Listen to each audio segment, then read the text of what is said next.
Okay. So yes, hello again, everybody. Thank you all for being with us today. This is session 2 of the 2021 Bad Buildings webinar series. My name is Kelsey Romer. I am an AmeriCorps member that is with the Preservation Alliance of West Virginia, and the site where I do my national service is the Northern West Virginia Brownfields Assistance Center and their Bad Buildings program. The webinar that we're going to hear about today is about the Abandoned Properties Coalition. It's called Under the Dome, and we're going to get into a little bit of history and everything about the APC and also some of their policy goals going into this legislative session this year. So before we do that, I do just want to take 1 second really fast and say thank you all to everyone that attended last month and is joining us today, because this has really been very successful. We had almost 40 people join us last month, and we had over 50 sign up for today. So I am just absolutely tickled pink at the turnout we've had for this. So thank you all very, very much. So I'm going to go ahead and introduce the people that we've got with us today. So speaking first is going to be Shae Straight. He is the city planner for the city of Fairmont. He's going to be speaking first. Then you'll hear from Taylor Bennett, who is the Director of Community-Based Policy at the West Virginia Hub. And then after that, we're going to have Carrie Staton, who is the Director for the WVU Bad Buildings Program. So Shae, I'm going to go ahead and kick it over to you. Thanks, Kelsey. Yeah, so good afternoon, everybody. And like Kelsey said, I am the Director for Planning and Development for the City of Fairmont, formerly the City of Huntington as well, and then formerly with Bad Buildings, which is how I got my kind of in on the Abandoned Properties Coalition. And I've also been elected chair for the steering committee as well. So I'm speaking to you as the chair of the APC. So first, I'd like to talk with you all about why the Abandoned Properties Coalition was formed. So very good, next slide. And so why are we all here talking about abandoned and dilapidated properties and problematic properties across the state of West Virginia? And there's a number of things, key features that bring us all together to talk about this. Increased cost due to fire risks and public services, our police and fire responses and EMS responses to these things, code enforcement, environmental and safety hazards, the obvious thing about dilapidated buildings. Then increase in public health issues. This is increasing one, getting attention. Talking about things like connecting mental health and other types of health issues with abandoned dilapidated buildings. Reduced tax revenues, the drains on local infrastructure resources. So as governing bodies and communities have to direct money at these, that's money they're not spending on parks and roads, sidewalks, and other essential services that they supply. It slows down economic development for sure, reduces available properties, detracts people from wanting to develop. I mean, it's really hard to get a vacant building filled in when the next 3 around it are also vacant and falling in, and it's people view it as liability and a risk. So increasing insurance premiums for those adjacent property owners, and the demoralization of our communities, that kind of lost hope and that lost forward momentum, are all key reasons, and there's more than just this list, but these are the top ones that usually come up that bring us all together. So what happened was there was many entities across the state of West Virginia that were working on abandoned and dilapidated buildings and problematic properties. And the hub, the West Virginia Community Development Hub, noticed this in about 2012. And so they formed the Abandoned Properties Coalition. So they brought all these organizations together to talk about this. And over the years, the APC has since evolved, all these different entities. So Carrie, if you could go to the next slide, please. Since then, since 2012, especially in 2018, the APC underwent a visioning session and kind of a revamp of what direction we wanted to go and what we wanted the APC to be, and even where it was housed. The hub has a long-standing,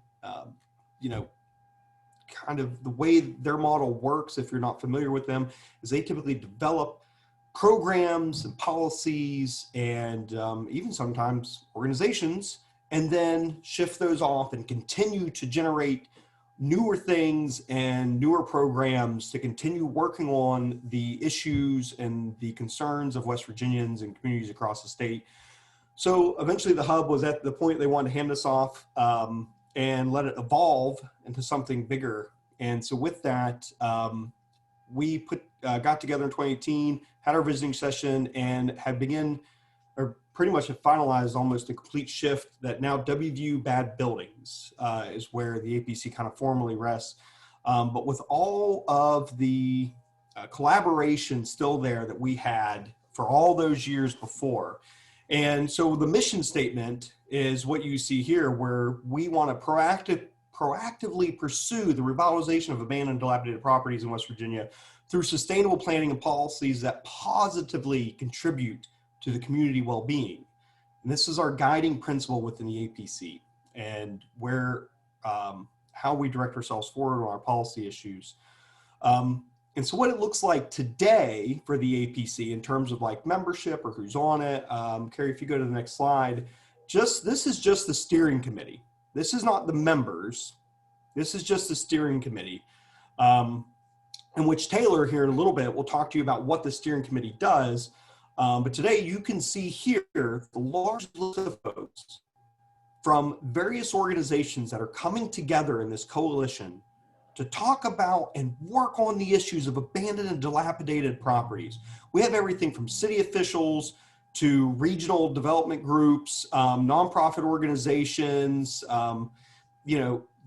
Bad Buildings themselves, the Hub, Coalfield Development Corporation, Preservation Alliance West Virginia, and on are all working on this together. And even some private entities as well. We have representatives from Truist Bank that work on this. And we're all here because of that first slide I was talking about, because there are so many things that bring us together around this issue of abandoned and dilapidated buildings and problematic properties.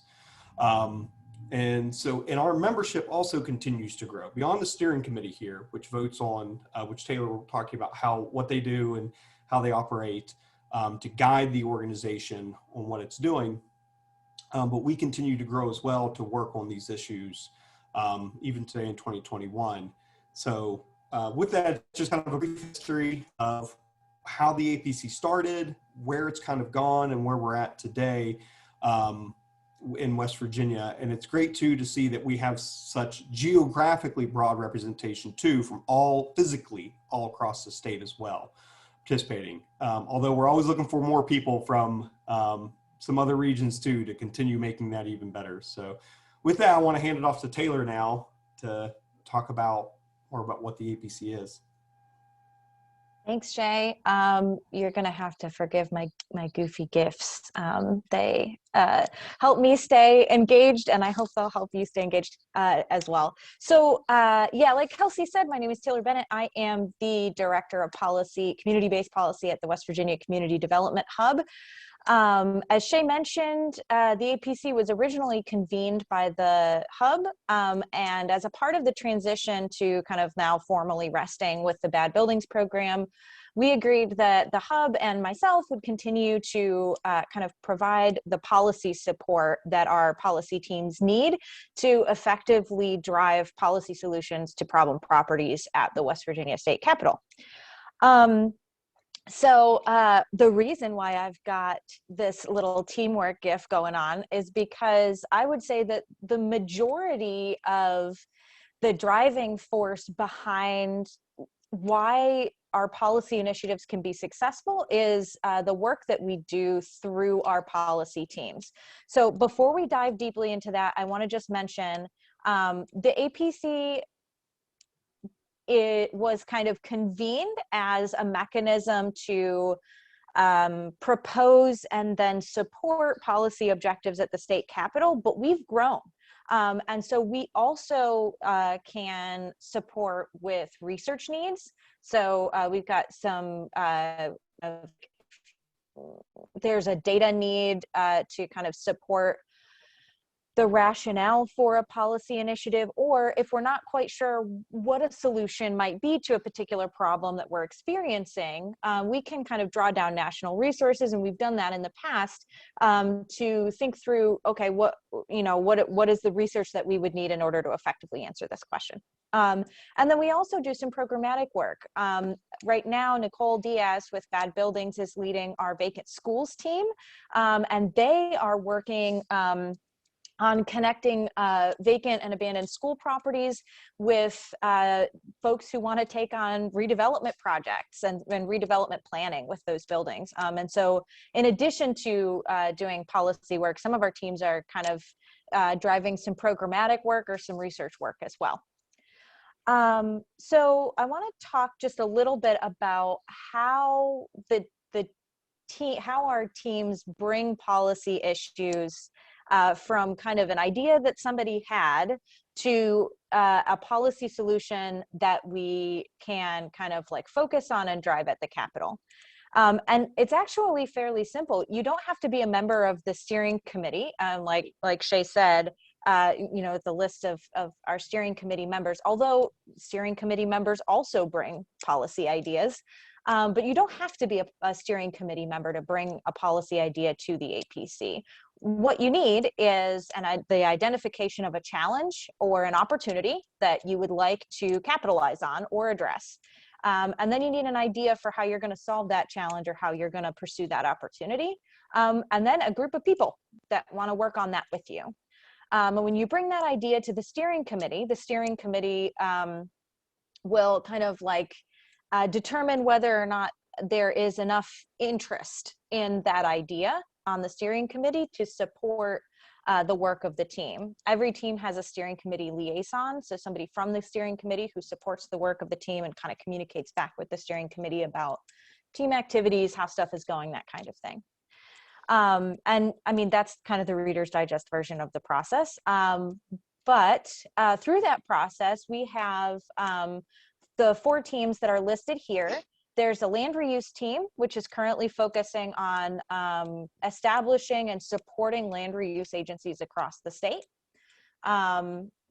There's the RAISE team, which stands for, I'm totally going to get this wrong again. Carrie, can I phone in an audience questions for the support from the audience here? Rehabilitation and nope. The RAISE team's focus, let's go there. The RAISE team, we love to acronymize everything, and sometimes to our own detriment, I think. Carrie's going to put it in the chat in just a second. Wait for a minute and I'll find it. Okay.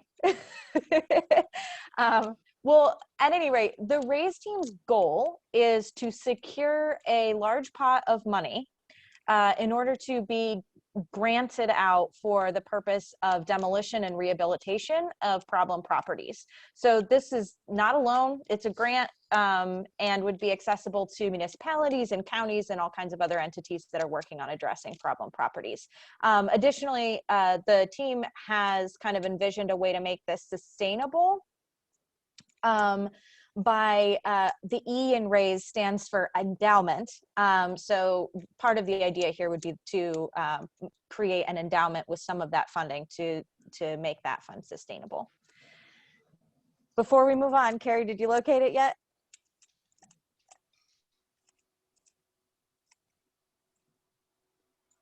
Now I just have to find the mute button properly. You'd think I'd know these things. Oh, computer freezing. The Rehabilitation and Improvement for Structures Endowment. Perfect. Rehabilitation and Improvement for Structures Endowment. RAISE. Got it. Okay. The State Historic Tax Credit team. We had a lot of success with this team in 2017 when we got the State Historic Tax Credit increased. This is an incredible tool for redeveloping properties which have a historic designation. And when the original legislation was passed in 2017, it included a sunset clause. And so this team has kind of spooled up again to make sure that that sunset clause doesn't go into effect. The sunset clause, if you're not familiar with that, it's just basically a sentence in a piece of legislation which gives a date after which the legislation is no longer in effect. So if the sunset date will pass without any changes, then the state historic tax credit would kind of go away. It would no longer be in effect. And we want to make sure that that tool sticks around and continues to play an important role in supporting the redevelopment of our downtowns and historic structures across the state. So we're kind of actively working on that at the Capitol right now. And then, as I mentioned, Nicole is leading the vacant schools team, which is looking to support the redevelopment and planning for redevelopment of vacant school structures. I kind of already talked a little bit about the role of the steering committee. So like Kelsey mentioned in the beginning, I want to give you just a brief rundown of what's going on at the Capitol this year. And then we will kind of launch into a more interactive part of our session. So as I mentioned, the State Historic Tax Credit team has secured a legislative champion for our bill. We have a bill number. So jot this down if you want to. We can drop it in the chat as well, but it's Senate Bill 344.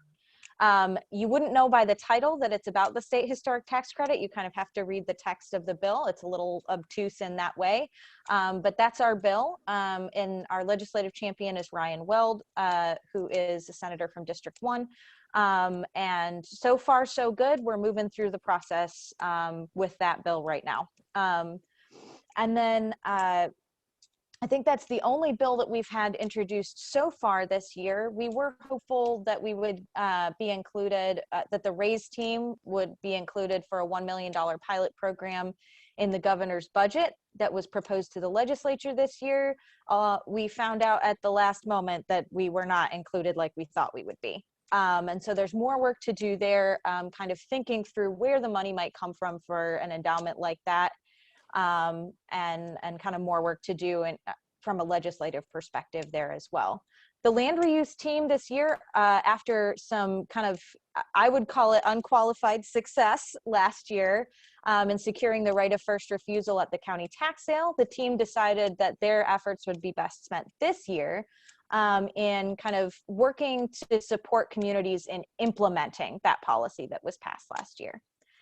So that's what's going on right now with our policy teams.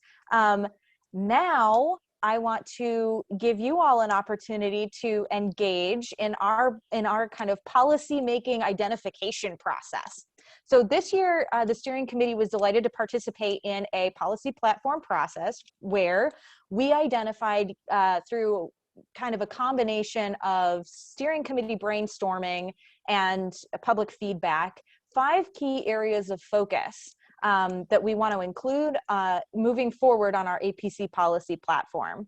For those of you that maybe aren't familiar, a policy platform is just kind of like a set of guiding issues that an organization or group of people or person can use to kind of shape their focus. What are we going to focus on? And kind of where are we going to spend our energy and our capacity, right? So we came up with 5 key areas of focus. They're listed here. Demolition and rehabilitation funding, like the RAISE team, supporting redevelopment in whatever form that takes, building capacity to put properties back into productive reuse, addressing challenges with the tax sale process, and then absentee landlords were a big one that we kind of identified as well.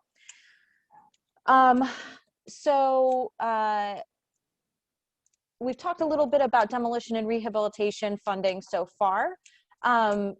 Another focus area for us obviously was supporting redevelopment. Shae, can you give some examples of what we mean when we say supporting redevelopment? I think that's a really broad category. It really is, and it can mean a lot of different things in different ways. But you know, for anybody who's not tried to work on revitalizing and doing adaptive reuse on a vacant building, that's very complicated. Like, it's not as straightforward as drywall and paint.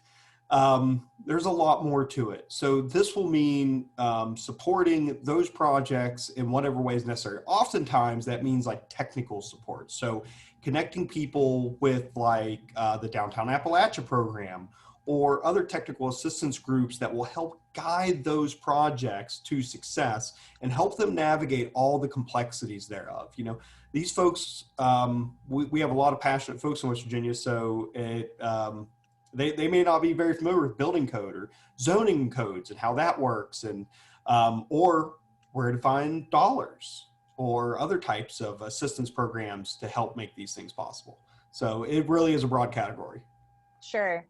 And then our next focus area was building capacity to put properties back into productive reuse. I think this is a helpful one to kind of give a little bit of a definition for, right? So when we say productive reuse, many of you will probably already know this, but just in case, what we mean is not necessarily just like an economically productive use being used for a business or something like that. We also mean back on the tax rolls. So one of the things that the land reuse team is focusing on, and this kind of like crosses over a little bit with addressing challenges with the tax sale process, but we find that when properties are abandoned, often no one's paying taxes on their property, right? And so the idea here is what mechanisms, what avenues can we create for cities, for counties, for other kinds of organizations dealing with problem properties? What kind of avenues can we create so that those properties can get back on the tax roll, so that they can get back in the hands of somebody who will pay taxes on their property, who will contribute back to the public services that you mentioned earlier on, and who will, you know, use that property for something that contributes to their community instead of having it not contribute anything at all. And then again, so the next one is addressing challenges with the tax sale process. And Shae, when we were talking before, you gave me two of your kind of biggest challenges that you see with the tax sale process. What are those? Yeah, which really I think I actually end up mentioning three, but right off the bat, it's one of the issues with the West Virginia tax sale process is length of time to redeem property out of a tax sale. It can take up to 18 months through the normal process to redeem a property out of tax sale.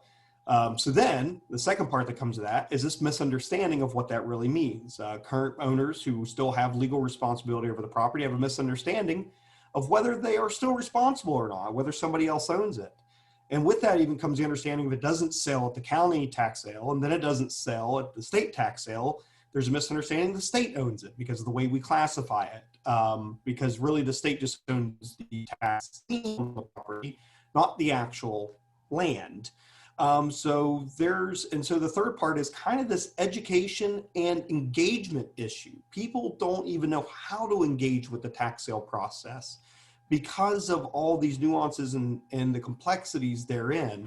That's a barrier for even, you know, some of the more savvier citizens from getting engaged with this and participating. Thanks. And our last one is absentee landlords. We hosted I'm not going to call it a focus group, but it was kind of like a brainstorming session around absentee landlords and the challenges that they present for problem properties and dealing with problem properties. And there were kind of two classifications of absentee landlord that we discovered that you know, we wanted to kind of define and talk about.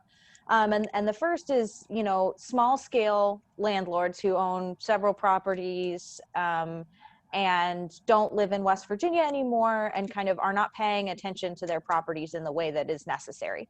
And then the second one is that oftentimes there are large swaths of our state that are owned by out-of-state landholding corporations. And that can also present some challenges, particularly to municipalities and counties when they want to talk about land use and how our land is used. So we kind of brainstormed with a group of folks, you know, what are the definitions that, like, which are the landlords that we're talking about and what are some possible solutions here? So with these key focus areas in mind, one of the things that makes the APC successful is basing our policy solutions on ideas that are generated from stakeholders across the state. So technical assistance providers, citizens, community members, folks like you. And the session is titled Under the Dome. This is your opportunity to drive the policy solutions that we bring to the Capitol, and kind of the action that happens under the dome. So I'm going to transition us to using this awesome new software called Mural to brainstorm together. So I'm going to put a link in the chat in just a second. And when you kind of click on the link, you'll be prompted to log in as a visitor. Please select visitor, because when you do, it'll give you a cute little animal. So I think, you know, like a seahorse or an ostrich or something. And you'll be able to provide your answers anonymously, which I think is great for kind of generating some really creative thinking type of discussion here. So please select to join as a visitor. And when you join, you'll see a mural that is full of all kinds of brightly colored circles. In the center of each color, I've put one of these 5 key focus areas with all kinds of little bubbles around there. And what we're going to do is, all together as a group, we're going to work on one of those topic areas at a time. And we're going to work to answer the question, how might this goal be accomplished? Or how can this issue be addressed? Like, your answers to this can be specific, but they don't have to be. One way that I like to think about this is, instead of saying, you know, I want to pass Senate Bill 344, which we do, but instead of saying something like that, maybe think about it like, in order to address this issue, we should pass policies which do X, Y, and Z, right? So you can think about it kind of broadly with the intent of the policy, and let us policy wonks kind of distill it into the policy that it needs to be. But if you have a specific policy ask that you're interested in that fits in one of these categories, definitely put it on there too. You're going to add your ideas by clicking on one of the little circles and then just typing, and we'll zoom in and take a look at all those ideas and talk about them together. So here is our link. I'm dropping it in the chat right now.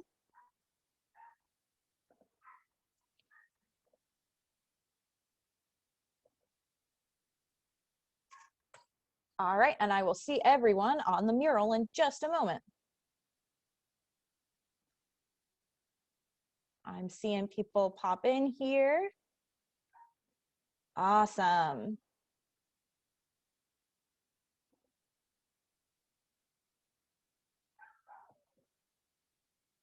All right. So is everybody looking over here at the demolition and rehab funding first question? Awesome, I love it. Okay, this is great. Okay, so the question here is, and just feel free to click on one of these little empty circles around the outside. And the question is, how might we get funding for demolition and rehab? How are we going to address this need in our state?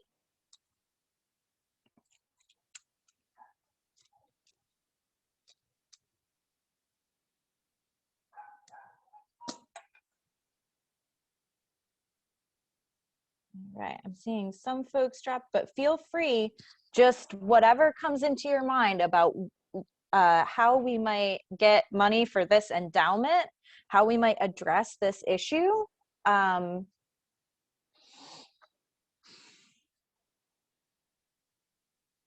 State allocation of demolition funding.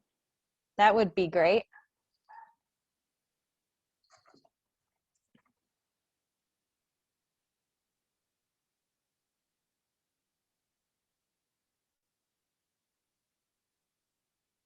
Making it a I see making it a priority in city and county budgets. We've actually, some communities across the state have seen really excellent results from that. I think even in Fairmont, where Shae is, there's been a lot of kind of really productive use of funding for this purpose.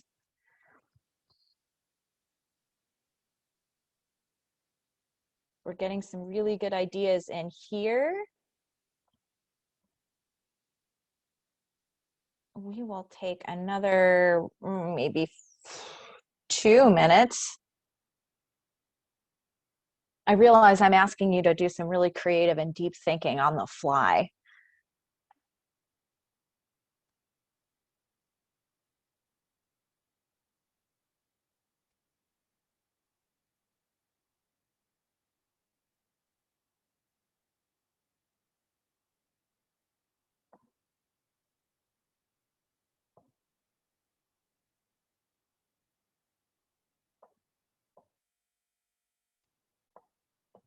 I see somebody put community engagement and fundraising.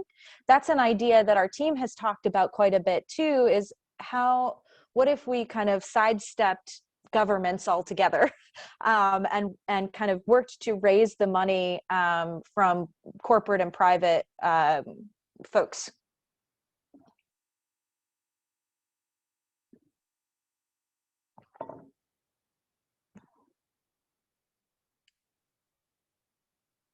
All right.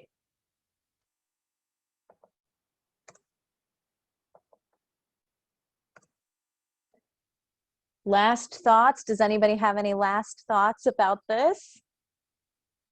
If you have questions about any of our policy objectives that were identified on our policy platform that you can see here, or any of the topics that we're talking about, just drop them in the chat and we can talk about them now too.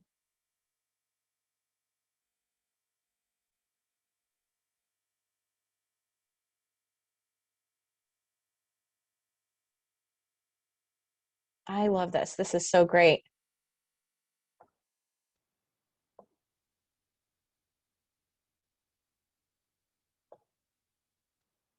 All right. Does anybody, as you're looking at the mural, does anybody see anything on here that you're not quite sure what it means?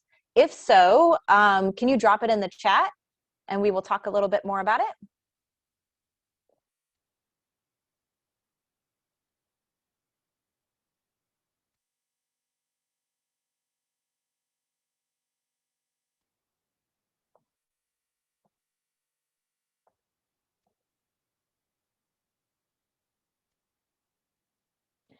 I'm seeing one that I would like somebody to talk a little bit more about, and that's property forfeiture based on liens vs value.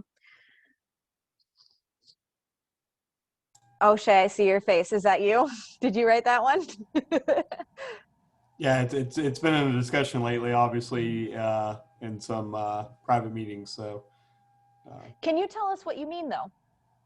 yeah, so there's some states and municipalities in other states have the ability to um, uh, put property into forfeiture, foreclosure, or to just take ownership of the property through the courts based upon the amount of liens placed on the property versus its appraised value. So in other words, if the governing bodies are putting tons of police and fire and code enforcement dollars into it, and are putting liens on the property to try to recuperate those funds, and eventually it gets to too high of a mark, some states allow those governing bodies to take legal ownership of the property in order to address it. I think for those of us who work or support governments, we know most of the time those liens are never recovered anyhow, and they just kind of stack up and stack up.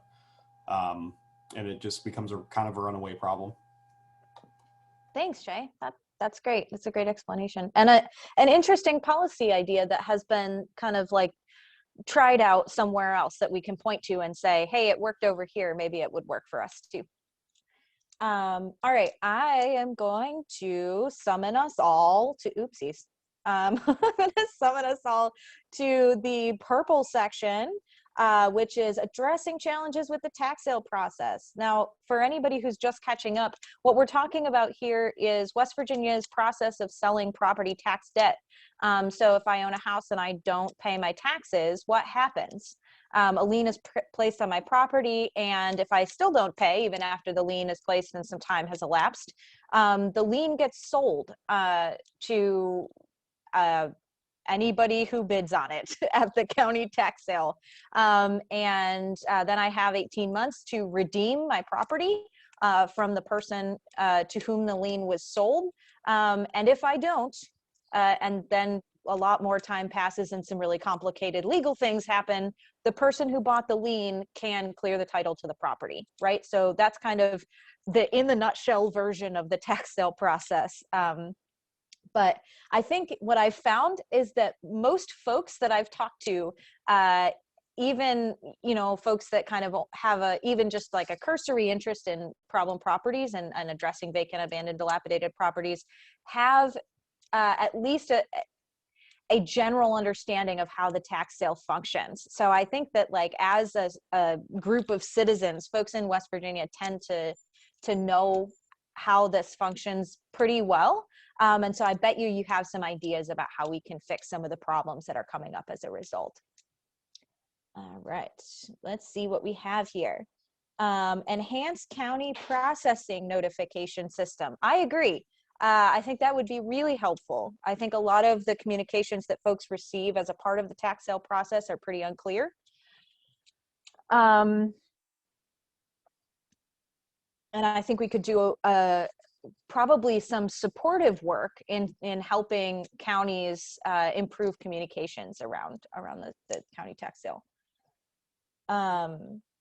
I see shorten the redemption time span. That is still just and fair. So that means that 18-month period that folks have to redeem their property, maybe we could make that shorter. There was a bill introduced last year in the Senate by, I believe, Senator Illenfeld, who's from the Northern Panhandle.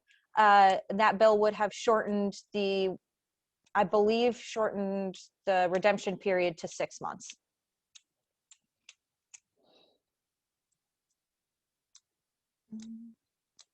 I like this one a lot. Expedite notice to owners / parties of interest. It's the 21st century after all. I like that. We should be making use of all of the tools that we have at our disposal to help this process go more smoothly and be less complicated. All right.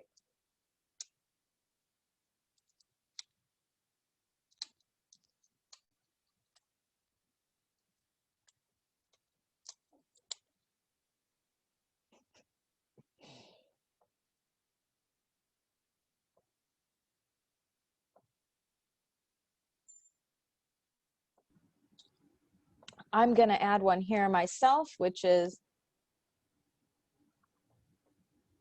find a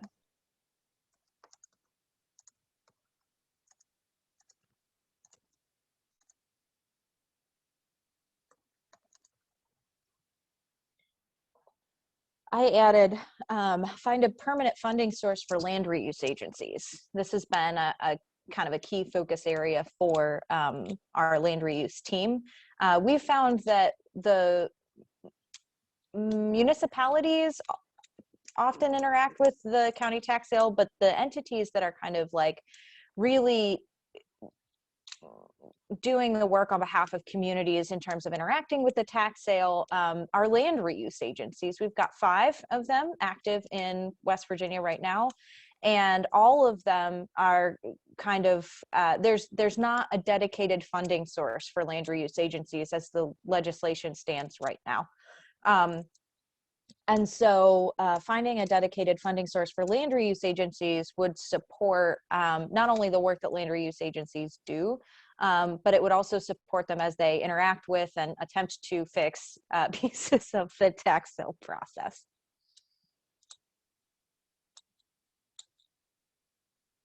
All right. Does anybody see anything on here that they want to kind of call out as being a really great idea or a new idea that you've never seen before or never heard of? I like this notice of adjacent owners for the tax sale. I think that's a really low tech good idea. There's another adjective that just is gone, but I really like that one. I like that one too. And that's one of the things that we found that land reuse agencies are doing a really good job of, is thinking through these kinds of like low cost, low tech sorts of ideas to kind of get the word out there about properties that maybe nobody has been interested in ages, and then would be available through the county tax sale. All right, I am going to move us on. If you have additional thoughts about that, feel free to go back and add them, but I'm going to move us over here to the pink circles of absentee landlords. If you have a brilliant idea about how we address the problem of absentee landlords, folks who live out of state, who own property and are not taking care of it the way that they ought to be, put it down. We want to hear it. just as a little bit of context here, this was an idea, a topic that was brought up as a part of our policy platform process through the steering committee and some public comment as well. We have not yet formed a team around this issue. And I think that one of the things that, one of the reasons why it's been, we've been waiting to form a team around this issue is that there wasn't really a clear solution to this problem yet. So this is your opportunity to get in on the ground floor, and make a suggestion for how to deal with this problem that you may see us mobilizing around in the future, or that you could mobilize around with us in the future.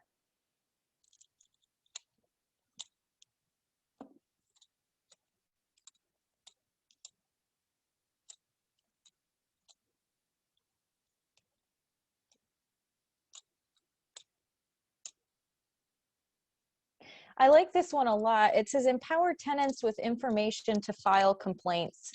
I think that that sounds like a really sort of bottom-up sort of approach to dealing with this issue. And I think that no matter what you would do, that could play a key role in kind of helping to take real action on specific properties.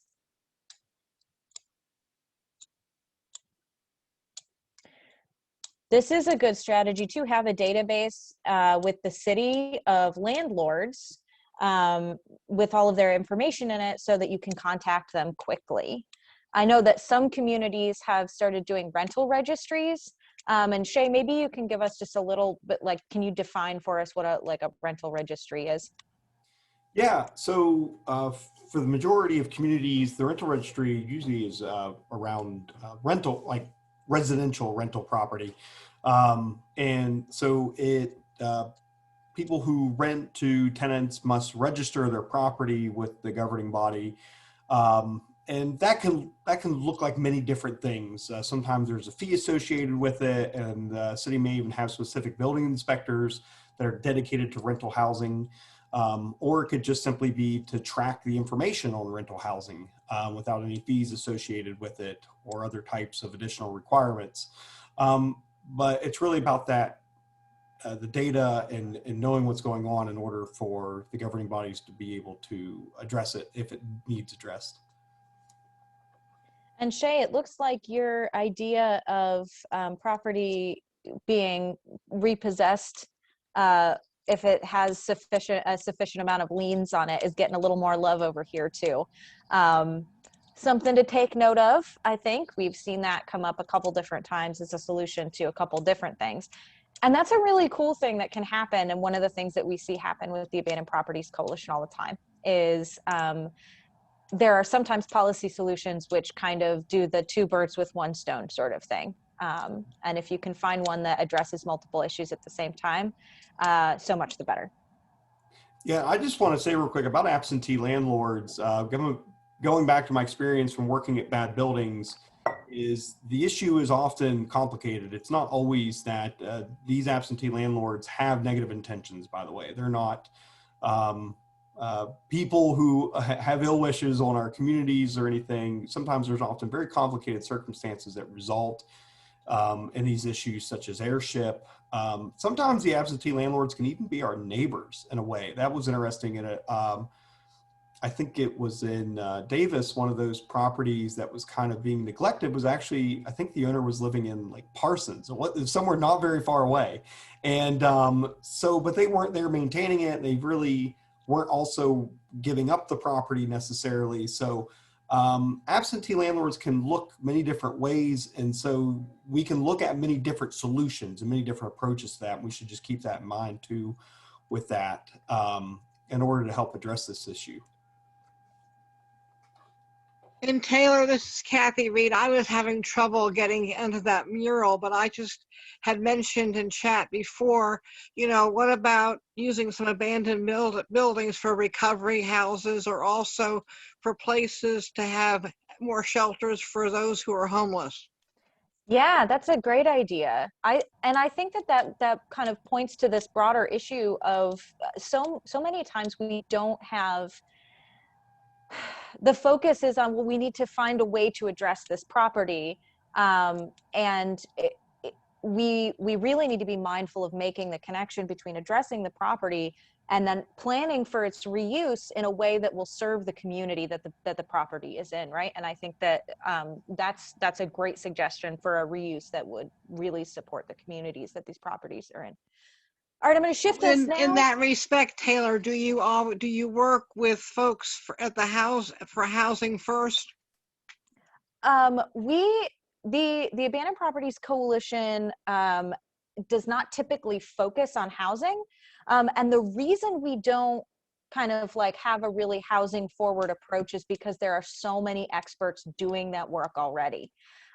We definitely try to draw in like the housing perspective so that we can make choices and make policy suggestions that are informed by reuse planning that includes housing. And so, you know, we're kind of like deeply connected to folks doing affordable housing, that kind of thing. But we typically don't do singularly housing focused policy just because there's so many, there are folks who are just in a better position in the state to talk about housing than we are. All right, that's a great question. Really That's a quick great question. here. I'm just going to jump in really quick from bad buildings perspective, where we are more focused on the technical assistance angle and providing support for redevelopment planning and for identifying abandoned buildings. I think that that's a great suggestion, Kathy, and that we could be doing a lot more to proactively reach out to where these overlaps are, right? Where there's a Yeah. need for housing and a lot of housing stock that could be built up. And that I would love, Nicole and I will do some brainstorming on that and maybe strategize about how that may be a good opportunity for our services. So thank you for that. I'm going to kind of transition us a little bit to this next question of building capacity to put properties back into productive reuse. I realize I have a typo right here. Sorry about that. And again, productive reuse can just mean back on the tax rolls in somebody's hands who is paying taxes on that property. It can also mean, you know, and Kathy's idea is a great example of this, into a reuse, like putting properties into a reuse that serves the community, right? It can mean that too. So drop your ideas here. I love this. Ask the community what is needed. At the hub, that is pretty much our bread and butter. I don't think we do anything that's not led by community need.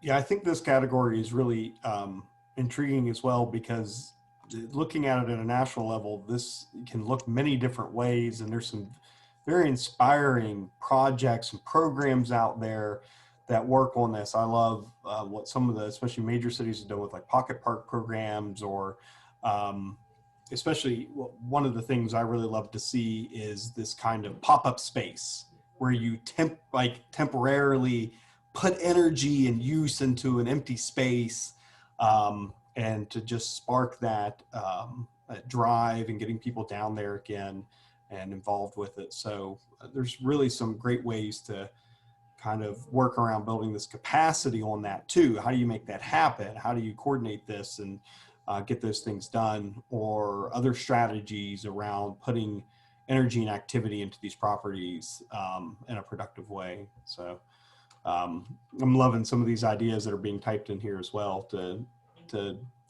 that kind of follow some of those really interesting national trends. And Shae, as you were talking, I was thinking about this. This category is probably one of the bigger ones on our policy platform, right? Because building the capacity to put properties back into productive reuse is such a big such a broad sort of thing. And I mean, it made me think. So yesterday I was looking through my bill tracker, so how I keep track of all the legislation that's kind of being proposed, and what might impact our work. And I noticed a bill that would incentivize businesses that do something that no other business in the state does. So basically, if you start a business that does something that nobody else is doing right now, you can have a tax credit for starting that business. And that might not seem to immediately impact this, but I think that like the connection between economic development and entrepreneurship and the built environment is really important to notice here too, right? Like our buildings are what house our economy. And so when we start to think about innovative ways to reuse space, we're also thinking about innovative ways to kind of inject some life into our economy too. All right, last ideas. I have a raised hand. Judy, did you want to ask a question or make a comment, Judy Guy? Or is that just a click? It's okay. Either way. Okay, that's fine. No question there, Taylor. Okay. All right, I'm gonna draw us all to this final category here in the green, supporting redevelopment. So if you have ideas about what we need to do, not we, the APC, but we, the state of West Virginia, people in general, what we need to do in order to support redevelopment, drop them here. Update our zoning code. I love it. I felt obligated to put that in there. I mean, it's as the resident city planner. I do think that's really interesting though, because I think that folks often see zoning as a set of restrictions around property use. I like to think about it like a set of agreements that we all have for how to be good neighbors with each other. And I think that like there are a lot of opportunities that we're seeing around the country with new and innovative approaches to zoning that have really like prompted some serious economic growth. And so I think there's a lot of opportunity for innovation there. I mean, now I'm just sounding as wonky as you could possibly sound. There's lots of opportunity for innovation in zoning code. I gotta make a little fun of myself for that one. That was good. Like buzzword bingo. Oh Lord, I am probably the wonkiest person ever. It's true.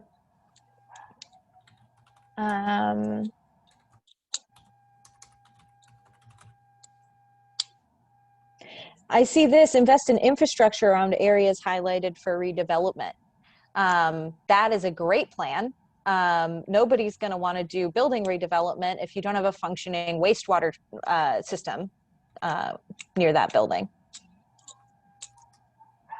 That's a great idea. I apologize if you hear a little bit of dog noise in the background here.